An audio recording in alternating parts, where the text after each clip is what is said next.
I walked into the downtown Boston Hilton with a wrapped box in my hand. Navy blue, silver ribbon, the kind of packaging that tells you not to ask how much it cost. Inside was a Rolex Oyster, limited edition. I'd spent 3 months tracking it down. 19 grand, our 6th anniversary.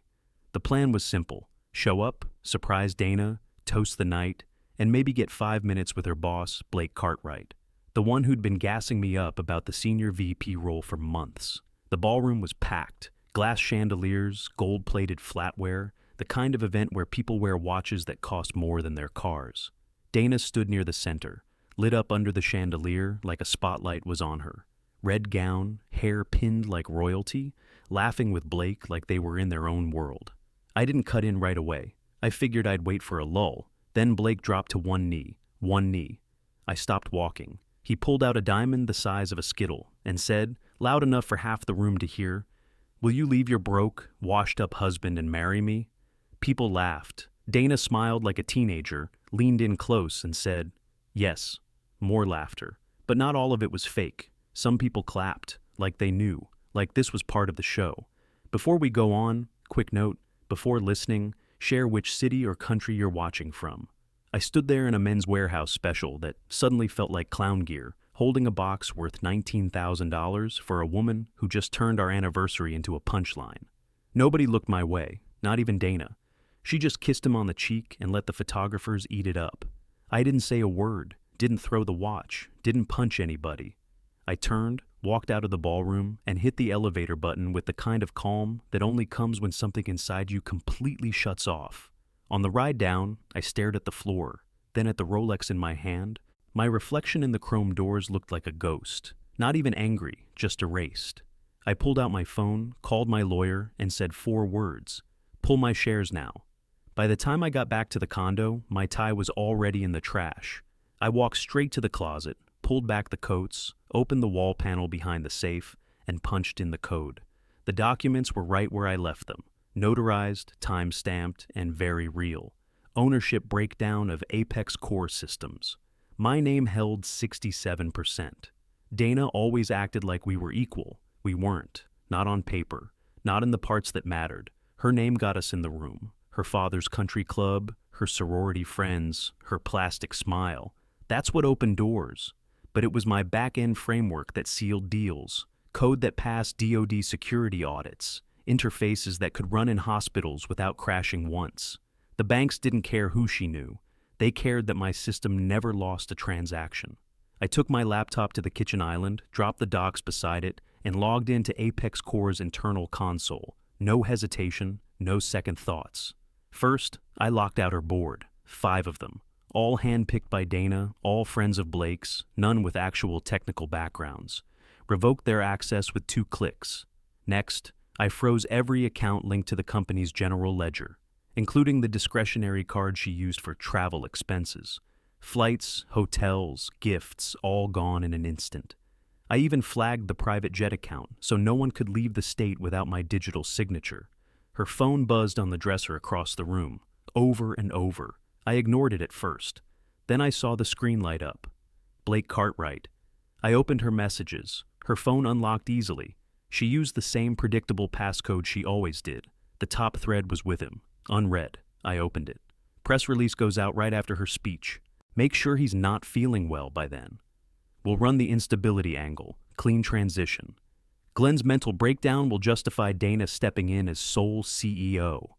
I gripped the counter so hard my knuckles popped. They weren't just cheating. They were plotting a full wipeout, a smear campaign. She was going to use our anniversary to roll me off the face of my own company, my company. I forwarded every message to my private vault, backed it up.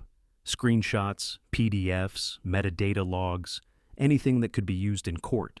Then I opened our email servers. Dana had drafted a resignation letter from me, forged, and scheduled it to send at midnight. Cute. I deleted the draft and flagged the IP address, sent a copy to my lawyer with a note, add to the lawsuit, full audit required. I pulled up the server logs next. Her board had been trying to reassign key patents under a shell company registered to Blake. One by one, I reversed every submission. Every change now had a digital trail, leading straight to them. Behind me, her phone buzzed again. Another message. We're almost there. Once the press sees it, Glenn's done. I picked it up and typed a single response from Dana's phone. Not quite. Then I powered it off and tossed it face down on the couch. I walked into the bedroom and grabbed my go bag, always packed just in case, and pulled out a thumb drive with every Apex Core patent I'd authored. Original drafts, signed timestamps, build logs. None of them had Dana's name on them. Her reflection had always been in the spotlight, but it was mine that was stamped on the code, on the contracts, on the DNA of the company. She didn't just betray a husband. She tried to erase a founder. That was the night I realized this wasn't a marriage anymore. It was a hostile takeover, and I was taking it back. I was sealing the thumb drive in an envelope when the door opened behind me. Dana walked in like nothing happened. Like she hadn't made a fool out of me in front of half the city. Her heels clicked across the hardwood like a metronome. The same red gown from earlier hung off her like she was stepping onto a red carpet. No apology, no tension, just straight to the vanity. "Did you eat?" she asked, dabbing blush onto her cheek like we were still married, still talking, still pretending. Her phone was in her clutch, on silent. But I'd already cloned the messages. I knew what tonight was about. I knew how long they'd been planning it. Blake wasn't just some side piece. He was the plan, the exit strategy, the PR flip. I grabbed the box off the side table, the Rolex still wrapped, and walked it over to her. She looked up at me in the mirror, then turned with that practiced smile. "Is this for me?" I didn't say a word, just handed it to her. She opened it, gasped, then laughed like she'd earned it. "You always give the best gifts." I watched her slide it on her wrist, already posing with it like it was hers by right. Like there wasn't a knife behind her back with my name on it. In the mirror behind her, I looked at myself. Tired eyes, wrinkled shirt, face of a man who'd spent years teaching someone how to steal from him, and calling it love. My speech notes were still sitting on the coffee table. Dana had been practicing them for weeks. The pacing, the tone, the off-script charming moments that weren't off-script at all. I'd written the whole thing, every word. Tonight, she was going to stand on stage and sell my company like it was her idea, her vision, her story. I walked over to the table, picked up the speech, and flipped to the last page. She'd added a line in pen. "We rise by lifting others." I almost laughed. She adjusted her hair. "Can you zip me up?" I didn't move. "You know what's coming tonight?" She paused. "I know I'm giving the biggest speech of my life. I suggest you don't ruin it." I gave her one long look, then turned, walked into my office, and pulled out my certified copies of the corporate charter, still signed in ink, still showing my majority stake. I loaded it into my briefcase along with the contract reversals, patent filings, and a copy of the resignation letter she forged under my name. This wasn't about feelings anymore. This was about precision. I buttoned my cuffs, ran a lint roller over my jacket, and stared at myself one last time. The soft, blind version of me was gone. That guy bought her jewelry. This one carried paperwork. She came down the hall, adjusting her earrings. "Car's out front." "Let's go then," I said. She smiled like she'd already won. That was fine. Let her have her last rehearsal. We stepped out of the car at exactly 7:03 p.m. Dana didn't even glance at me as she linked arms with Blake on the sidewalk, like I wasn't 2 feet behind them. Paparazzi snapped photos. Reporters called out her name. "Dana! Blake! Over here!" Not a single camera turned my way. I might as well have been the valet. Inside, the ballroom buzzed. Boston's elite packed the tables. Finance guys, hospital execs, a few state reps, tech investors, Apex Core's entire donor list, all sipping champagne and laughing like they'd already cashed out. My name was nowhere on the event banner. I checked the seating chart. Spouse of Dana Ryland. Not even Glenn, just spouse. I didn't react. I scanned the exits, found the AV booth tucked behind the stage, and gave a nod to Marcus, her assistant technically, but he wasn't loyal to her, not anymore. Dana and Blake made their rounds like royalty. I watched her hug a defense contractor whose first contract I'd coded from scratch. Blake shook hands with the chairman of Northridge Bank, another guy who'd signed because I'd built a triple encrypted loan platform that didn't crash under pressure. Now they acted like I was just the guy who parked their car. Dinner was duck confit and asparagus foam. I didn't touch it. I spent the meal watching Blake's hand stay too low on Dana's back, watching her eat up the attention like it was dessert. By 8:50, they dimmed the lights. Blake stood up and grabbed the mic. The room hushed. "I'd like to introduce someone very special," he said, his voice smooth as glass. "She's brilliant. She's fearless. She's the future of Apex Core Systems. Please welcome Dana Ryland." Applause broke out as she stood, right on cue. But before she could even take a step toward the stage, 2 uniformed security guards flanked my table. "Mr. Ryland," one of them said, barely making eye contact, "you've been asked to leave the stage perimeter." I didn't flinch. "Asked by who?" "Event executive staff," he said. "You're not cleared for backstage access." I stood slowly. "No problem," I said. "I'll wait right here." They escorted me to the side near the coat check. I let them. Let everyone see me being walked away like I didn't belong. Fine. Let them think I'd lost. Across the ballroom, Dana stepped onto the stage like it was hers. Spotlights lit her up from both sides. She gripped the mic, flashed that fake warm smile, and said, "Thank you all for being here." That's when the screens behind her flickered. The Apex Core Systems logo vanished. The room went quiet. Up came the contract revocation notice. Full screen, bold lettering. Next slide, patent registration filings. My name listed as sole inventor. Then, screenshots of text messages, Blake's words, Dana's replies, the resignation letter she forged, the board vote that never legally happened. Dana turned around like she could make it stop by glaring at it, but Marcus had already locked the feed. The clicker in her hand might as well have been a dead battery. Blake's mouth dropped open. He looked around the room like someone else would step in and fix it. No one moved. Dana gripped the podium tighter. Her voice cracked. "This isn't accurate. There's been a misunderstanding." Another slide. A chart. Company funds withdrawn under her name. Flights, hotels, gifts. Total, $27.4 million. The silence was so heavy it hurt. Someone coughed. Someone else stood up and walked out. I stayed near the exit, arms crossed, watching it burn. Dana's voice shrank. "I can explain." Blake finally grabbed the mic. "We weren't aware of any." The screen cut again. Final slide. One sentence in white text on black. "Effective immediately, Dana Ryland is no longer authorized to represent Apex Core Systems in any capacity." Then it went black. Just like that, her whole show flatlined. People stood up. Phones came out. I watched one investor whisper to another, shake his head, and head for the door. The press cameras didn't flash this time. They recorded.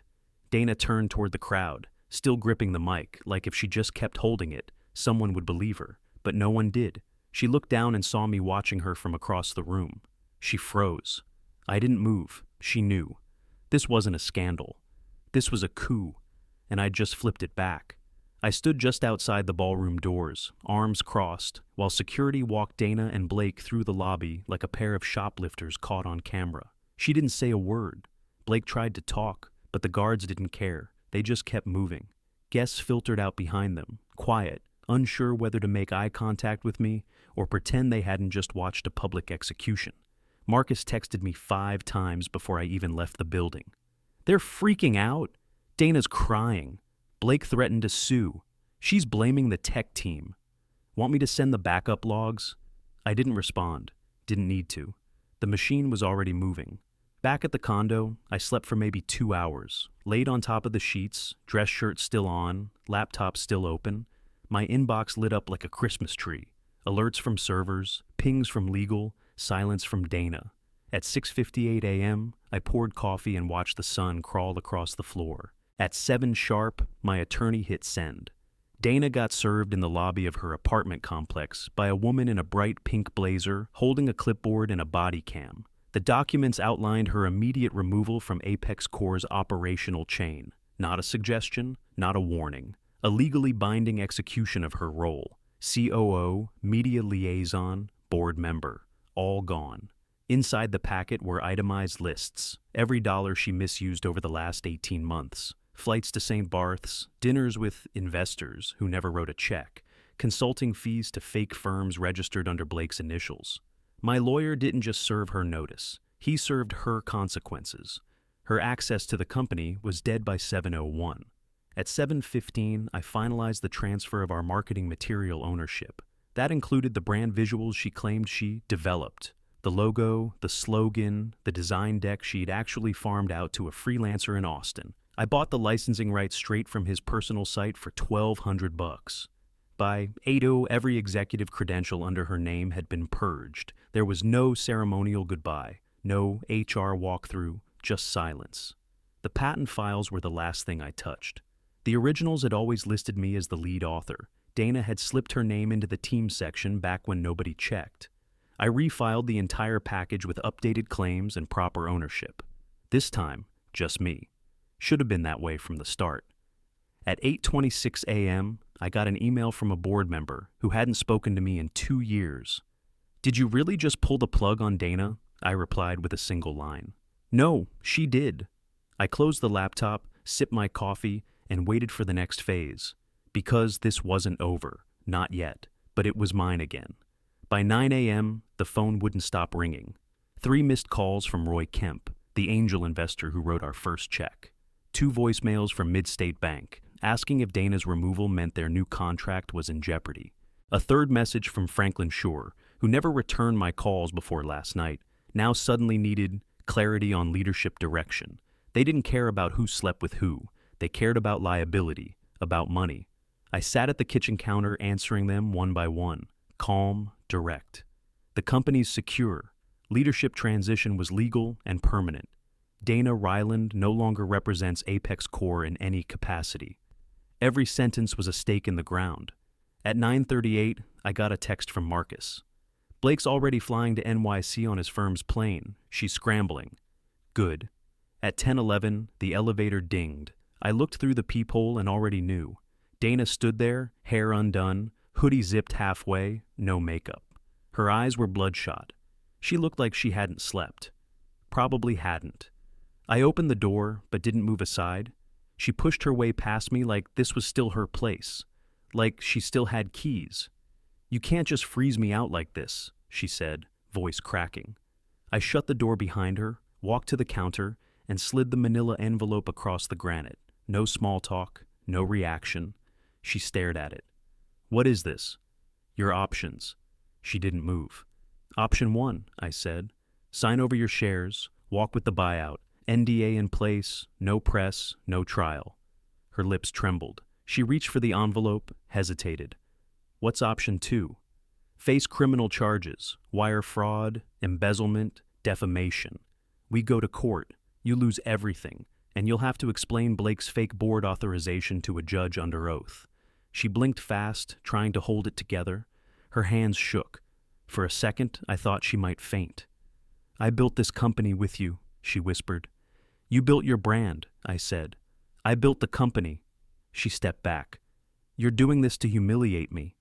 "No," I said, flat. "You already did that yourself. I'm just closing the books." She tried to cry, really tried, shoulders shaking, hand to her mouth, the whole act. But nothing came out. Not one tear, just air.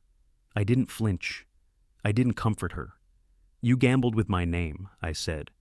"Now you live with the outcome." She stood there for a long moment, holding the envelope like it might burn her fingers. Then she turned and walked out. No signature, no apology. That was fine. She'd fold. They always fold. I walked into the Apex Corp boardroom with the envelope under my arm and 3 hours of sleep behind my eyes. The table was already full. 6 board members sat like statues, hands folded, eyes heavy.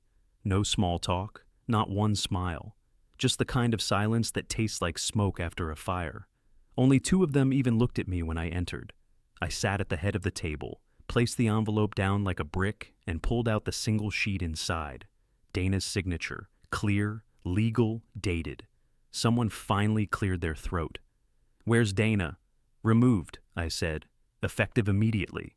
No one responded. I slid the paper to the center of the table, leaned back, and let them read it. A couple shifted in their chairs. One guy reached for his pen, then changed his mind. "I've got a new roadmap," I said. 5 years, no more billboards, no more branding junk, no more pouring VC cash into keynote lighting and photo ops. Still no pushback.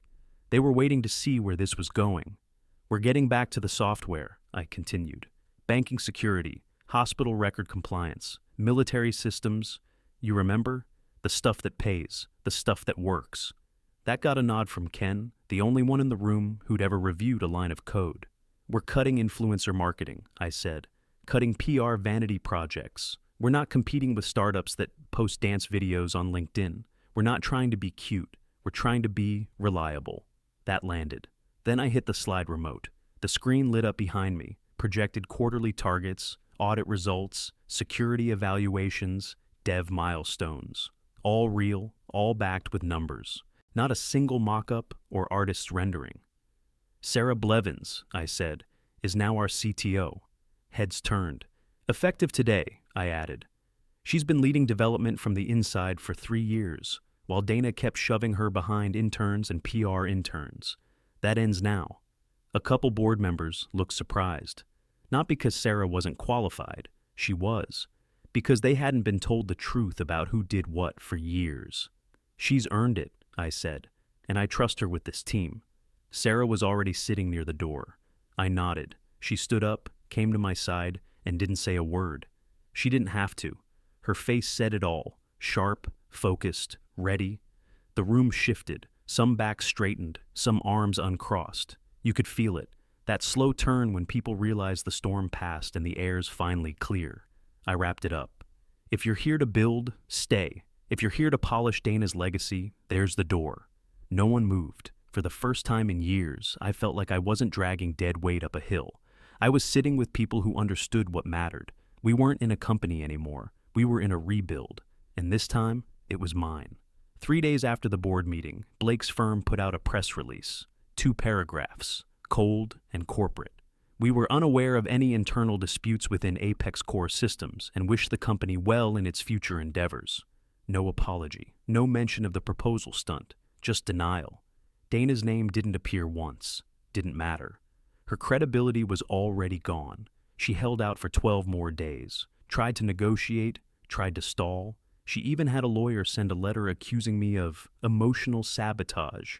That one made me laugh. Then the wire fraud angle kicked in. Real threats, real numbers. And the clock started ticking. On day 14, she took the deal. Full buyout. Shares sold at market value, minus the $27.4 million in misused company funds. The NDA was tight. Lifetime gag order. No interviews, no books, no anonymous tips. If she speaks, she forfeits every penny. She signed it quietly. No face-to-face, no goodbye. Just one email from her lawyer. Please consider this matter closed. 2 weeks later, she popped up in Miami with a new Instagram handle and a fake smile. Founder of Ryland Wellness. Vegan shakes, retreats, crystals, motivations, quotes over sunset photos. I checked the page once. Less than 400 followers. Comment section filled with bots. Nobody cared. The tabloids did their part. Tech queen humiliated at gala. From CEO to sunset smoothies. Marriage meltdown goes viral. The proposal clip played on a loop for a week. Then a congressman's affair broke, and the headlines moved on. That's how it works. She bet everything on being famous. I built something that worked. While she was pitching turmeric pills, I was closing our first contract with DHL. 3 months after the dust settled, Apex Core signed on to build a secure file sharing system for Homeland Security, a project Dana once mocked. She called it a waste of time in a meeting, said we needed to be on magazine covers, not in government basements. Turns out basements pay better. The new team clicked fast. Sarah hit every deadline. We shipped the prototype in 6 weeks and passed the first round of audits with 0 flags. The mood inside the office felt different now. Focused, quiet. No more cameras. No more curated founder moments for press kits. We weren't performing anymore. We were building. People tried to bait me into talking. A few podcasts reached out. A business journal wanted to do a redemption story. I ignored every email. Let Dana chase attention. I had something better. Proof. These days, I live out in Somerville, 2-bedroom house near Davis Square, quiet street, decent coffee shop down the block. I walk my dogs every morning before logging on, a lab mix named Tucker and a mutt I never bothered naming. He doesn't care. Apex Core moved into a smaller space on Canal Street. Just 32 engineers now, no PR department, No interns posing for company culture shots, just people who actually build, people who don't waste time asking for applause. We've shipped more code in 6 months than we did in the last 2 years Dana was in charge. I kept the Rolex. It's in a drawer by my bed, still in the box. I wear it maybe once a month, not for style, not for nostalgia, just as a reminder of what people will do for power, of how far someone will go when they think you won't fight back. Her signature's still on the inside of the box. Sharpie. I never scrubbed it off. I don't think about her much. Not really. But she sends cards, not letters. Cards. Like it's Christmas or something. Hope you're doing well. Wishing you continued success. No return address, just her handwriting and the smell of perfume. I haven't smelled since the night she walked out of that gala, like the floor hadn't just dropped out beneath her. I never respond. Last card came with a photo of a beach in the background. Probably Miami. Probably filtered. Blake tried to call once. Some 212 number rang 3 times and stopped. I let it ring. No voicemail, no follow-up. He must have figured out real quick there was nothing left to salvage. Funny thing is, I'm not angry anymore. I was, for a long time. But that kind of fire only burns until the fuel runs out. Now, I just work, build, design, ship, repeat. The patents, every one of them's in my name now. Filed, public, permanent, no headlines, no speeches. But the code's clean, the contracts are locked, the systems are stable. That's all I wanted in the first place. People think silence is weakness. It's not. Sometimes it's just a man who's already made his point choosing to stop talking. Because he doesn't need to say anything else.